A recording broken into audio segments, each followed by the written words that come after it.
কমলা দিদি, আপনি ঠিক আছেন তো? আপনি আপনার পায়ে ব্যথা পেয়েছেন তাই না? আমি এখনই তেল নিয়ে আসছি। আমার মাথায় কিছুই ঢুকছে না। আমার বউ কাজের বেটিকে সেবা করছে। ওই ঠিক আছে তো? এই সবজি বিক্রি করে আমি আর চলতে পারছি না। যদি এমন হতো আমি অনেক টাকা কামাতে পারতাম, কিন্তু করতে কি হবে? তুমি কি আমার বাচ্চার মা হতে পারবে? ম্যাডাম, আপনার কি মাথা খারাপ হয়ে গেছে নাকি? আমি কেন আপনার বাচ্চার মা হব? আরো টাকা দিব। কত দি? তোমার পেটে আমার বাচ্চাকে 9 মাস রাখতে হবে এবং 9 মাস পরে তোমার বাচ্চা হলে আমাকে দিয়ে দিতে হবে। আর এইটার বিনিময়ে তুমি যত টাকা চাও ততই দিব। কিছু প্রিয় জিনিস খেতে ইচ্ছা করছে দিদি। যত খেতে মন চায় তত খেয়ে নাও।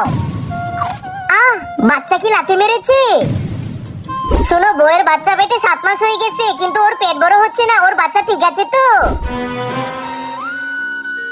এখন আমার পেটে বাচ্চা আছে মনে হচ্ছে তো?